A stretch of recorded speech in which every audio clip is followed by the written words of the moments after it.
927. This is graphing functions, the last section of the chapter. We are almost to the end. Woo! Almost to the end. All right. So this chapter, or the introduction into this section, I guess, is starting to talk about quadratic functions. Okay, quadratic functions are parabolas, y equals x squared. Okay, and we've been talking about him just a little bit throughout this chapter. Next chapter, chapter 3, is all about quadratic functions. Okay, finding the vertex, finding the axis of symmetry, all that stuff. So this is just giving you just a little bit, getting your feet just a little wet before we talk about quadratic functions completely, okay?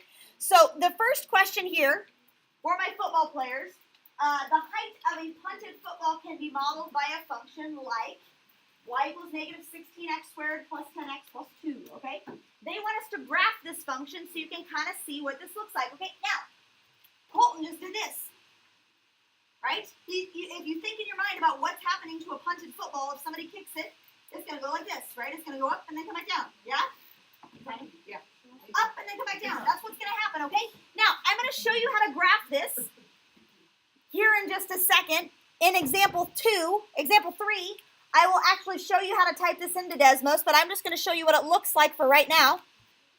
When you type this into Desmos, he looks like this. Whoa. Now, in my mind, this is the way your algebra book has it. In my mind, I imagine a punted football to look a little bit wider, right? That's what we hope to have happen, because it doesn't matter how high it goes, it matters how long it goes. So I thought maybe this equation was wrong, but evidently it's not. This is the way that they had us type this in, so we're just going to go off of what they have. This is a very, very high punted football, and then it's dropping right back down. So this punter maybe is not very good, all right? So this is what he looks like. I'm going to show you how to type this in here in just a second, but you can get an image in your head of what this looks like. Here's a parabola, and he's starting, and he's going up, and then he's coming back down, okay? We're going to analyze this just a little bit more in example 3, okay? So get that into your brain that we're kind of talking a little bit about quadratic functions, parabolas. That's what we've got going on here. I'm going to go back to the notes. And let's do example 1, which is a different equation than what I just typed in, okay? Find the x and y intercepts, okay? We've talked about x and y intercepts before, but here is what this means. If I'm looking at an axis right here, and I'm looking at x intercepts here, here, here, here, here, those are all x intercepts, right? It's where it intersects the x-axis, basically, okay? Let's say this point is at the point 2, 0, and this one is at the point 4, 0, and 5, 0. What do you notice that all of those points have in common? The y coordinate, they're all on the x-axis, but what about the points specifically? Something, 0. No matter what, it's something, 0. The y is equal to 0. When you're finding the x-intercepts, the y is equal to 0. So to find the x-intercepts, you plug 0 in for y. And then the opposite you do. Yes, and then the opposite, you do the other one, right? Okay. Yeah, you remember this. So plug 0 in for y. Now this is the harder of the two to find the x-intercepts. So I'm going to plug 0 in for y. 0 equals 1/2 x squared plus 1/2 x minus 6. Okay, that's a really ugly thing. That's a really, really ugly thing, and I hate fractions. I hate the 1/2. How can I get rid of that 1/2? Multiply it by 2. You guys all have the right idea. Multiply by 2, okay? Timesing by 2. So 0 times 2 is going to stay at 0, right? 1/2 times 2 is 1. Or just x squared. I'm not going to write the 1 in front of the x squared because that's just what that means, okay? If I take 2 times 1/2 x, what will that become? Just x, right? And 2 times negative 6? Negative 12, right? Okay, now 0 equals, I want to try to figure out what x is. And it's x squared plus x minus 12, okay? This is, from like 2 chapters ago, a simple trinomial. You remember simple trinomials and complex trinomials and difference of squares and all that stuff? Do you remember how to do a simple trinomial? What do you multiply to get negative 12, but when you add them, give you the number in front of x? What's the number in front of x? 1. So you want to multiply to get negative 12, but when you add them, give you 1. What's those numbers? Negative 3 and positive 4. X minus 3, x plus 4. So negative 3 times positive 4 is negative 12, but negative 3 plus 4 is 1, right? Okay. Now, I'm going to set those equal to 0. So x minus 3 equals 0, and x plus 4 equals 0. Okay, I'm almost done. X minus 3 equals 0, x plus 4 equals 0. So, to get x by itself on that x minus 3, you add 3. Plus 3 plus 3, so x is 3. And we have the point 3 comma. What's the something? 0. We have the point 3 comma 0, right? We plug 0 in for y, right? 0 was what y was. 3 comma 0. Let's plot 3 comma 0. Okay? Now over here, I'm going to subtract 4. So x equals negative 4, and I have the point negative 4 comma 0. That's my other 0, or my x-intercept. It's crossing the x-axis. It's the x-intercept. I have 2 of them.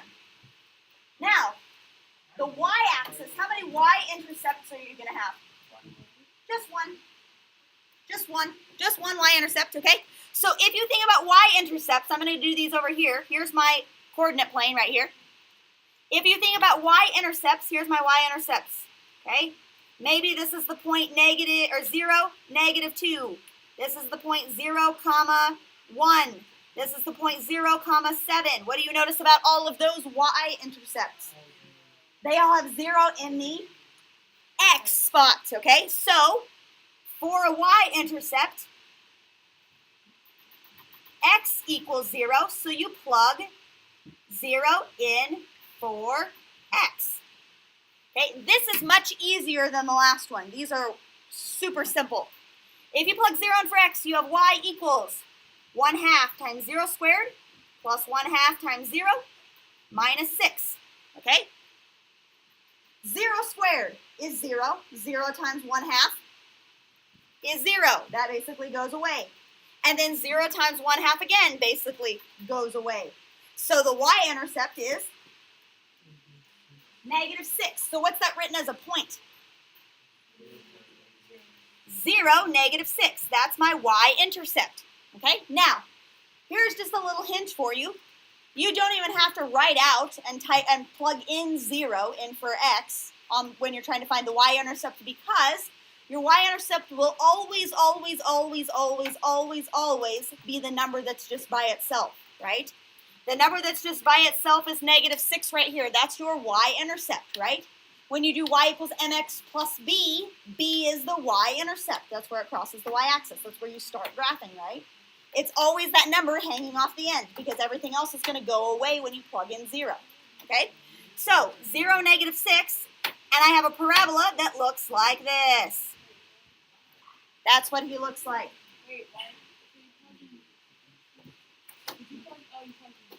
So finding the y-intercept, you plug 0 in for x. Finding the x-intercept, you plug 0 in for y. You just do the opposite. Finding the y-intercept is always easier than finding the x-intercept. Okay? Good? All right, now, those were the harder problems.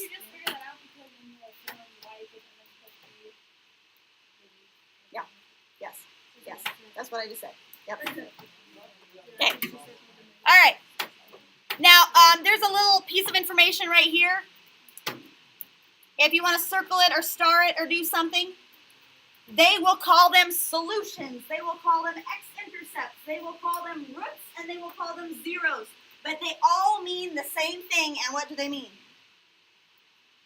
X-intercepts, roots, zeros, solutions. What are they?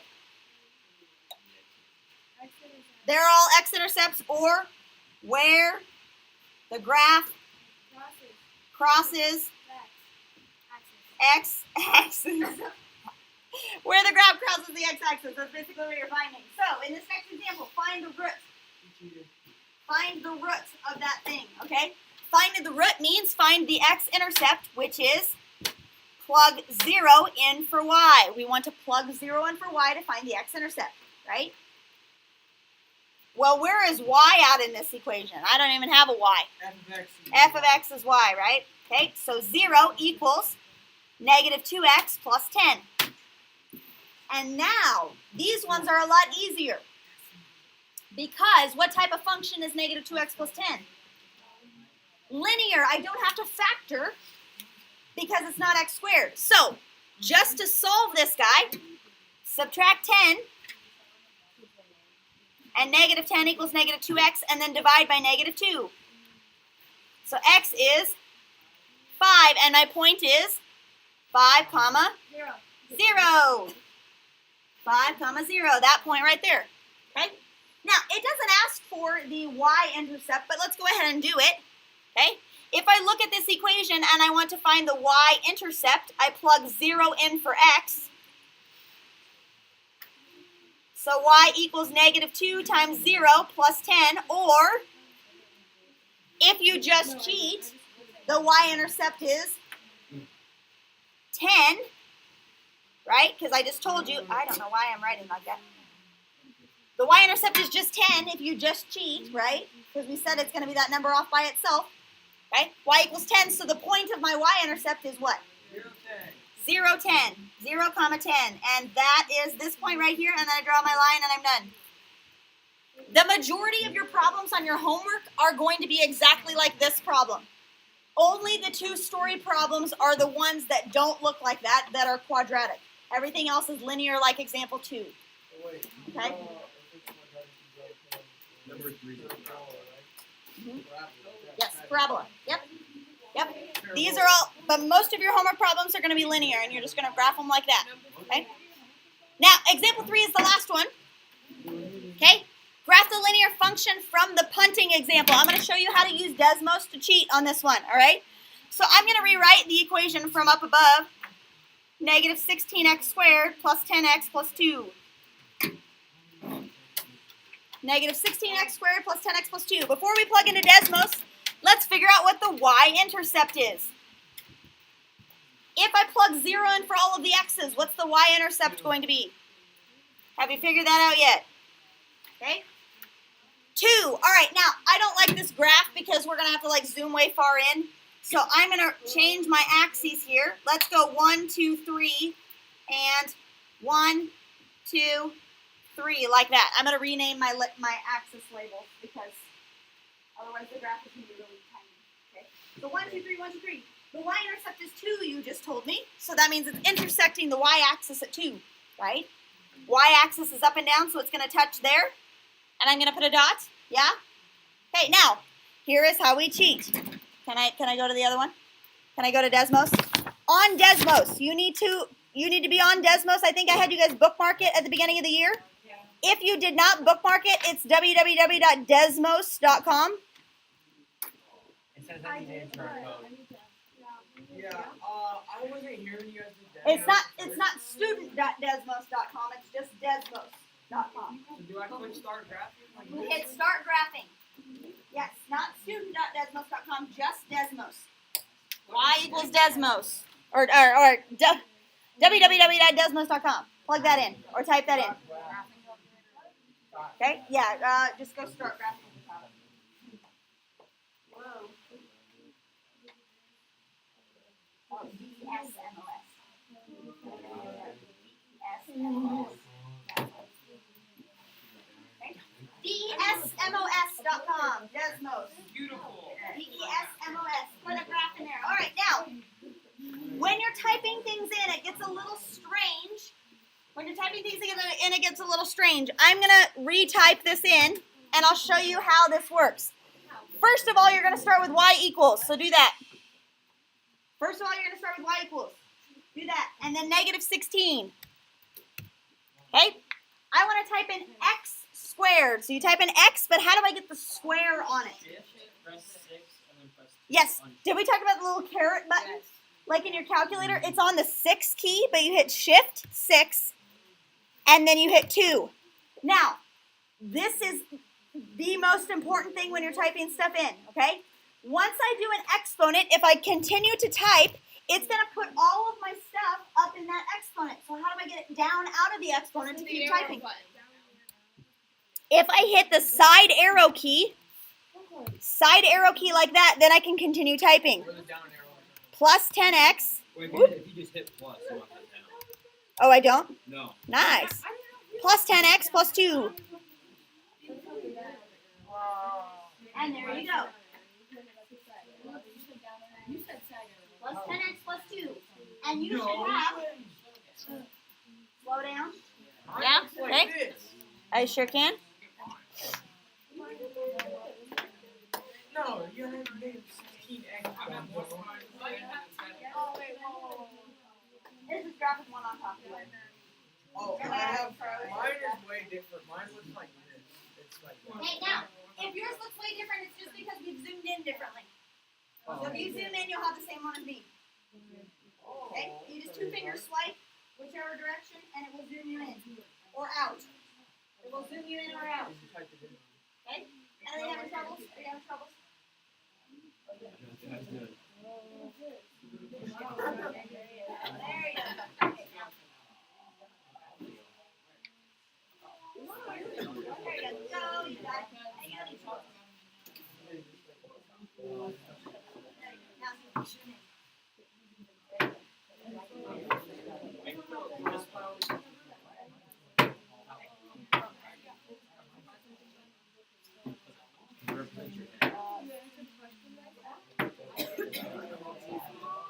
Erica, didn't one call me smart today?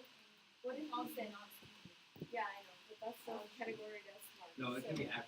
No, he called me smart. Cody, first of all, he was when I was smart. What about it? He called me No. smart. Don't listen to this. Listen to the line. I don't think you can do that. How really? I'm gonna put line. I gotta ask you just put line in that. So you should have a parabola that looks like this. So you guys all to this point? Yeah. Yes? Yes? Okay, graphing? All right, now we want to graph that over here. The thing that I really like about Desmos. Listen. The thing that I really like about Desmos is if you click on this thing, it will go ahead and put a point where the maximum is. Remember the other day that you guys were trying to find the maximum and minimum point and you had to like locate where it was? Yeah, Desmos goes ahead and like puts it where it's supposed to be. So if you can zoom in a little bit if you want to. You don't have to. But if you zoom in a little bit and then you just touch anywhere on this graph, there's a little gray dot that will show up at the very top. You have to kind of look closely to find him. And if you put your cursor over top of that, it will tell you where that high and low points are. It's really awesome. No, Dang you. no, not for this one. Not for this test. Sorry. Okay, so our high point is at 0.312. That's 0.3 basically. So if I'm graphing this guy, can you see my screen over here? Okay, if I'm graphing, I go to 0.3, which is not quite halfway, and I'm going up to 3.5, which is all the way up here. That's my new dot right here. This guy right here. 0.3, I go over, and then I go up to 3.5. That's what this guy is located at. Okay, you see that? That's my dot. Okay, now I'm going to go, one more thing, I'm going to scroll out, and I'm going to go down here to where he crosses and figure out where that point is located. Because what is this thing called again? The X. The 0. That's the 0. That's the x-intercept. Yes, ma'am. Okay, and he is at 0.7844, comma 0. 0.7 about here.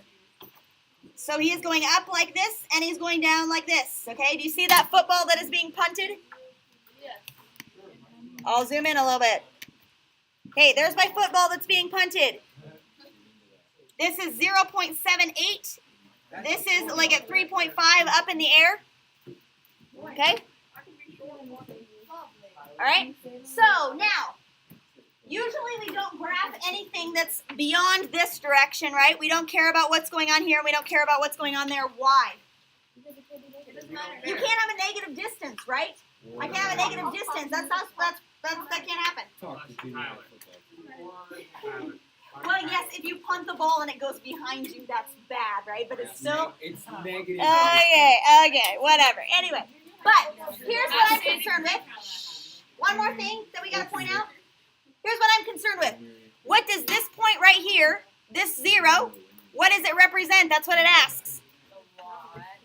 What does this point right here represent in relationship to the ball? Hitting the ground. Hitting the ground. Wait, man. Ball hits the ground. The ball hits the ground there, yes? Okay, now, here's my other question. Why is the ball starting up here at 2 and not starting at 0, right? If we're kicking the ball, why is it not starting at 0? This guy's 2 foot tall. Okay? Now, if you think about football, right, you're punting the ball. You punt the ball by, like, drop kicking it. So you don't kick it from the ground, right? You kick it from where it touches your foot, right? Which is like 2 feet in the air, okay? Or however tall it is. If you're kicking off, then that's when the ball's on the ground, right? On T's would be like 3. It's on, okay, so it's 3 inches, a T, whatever, okay? So that's why this is starting here is because we're not touching the ball until it's like up high in the air. Yeah, I don't know. I don't know what the deal is with that, okay? I don't like this function, but you can kind of see what's going on here, all right? Does that make sense? Ball hitting the ground, ball being kicked, that type of thing. You can figure out how high it goes in the air. Yes, we did. Ish. Good? Okay, the majority of your problems are going to be like example 2, just the linear ones. But for the quadratic ones, you can plug those into Desmos, and it will help you figure out what those look like. Good? You can leave the side of Desmos. Erica, why would you do that? What is this? I don't.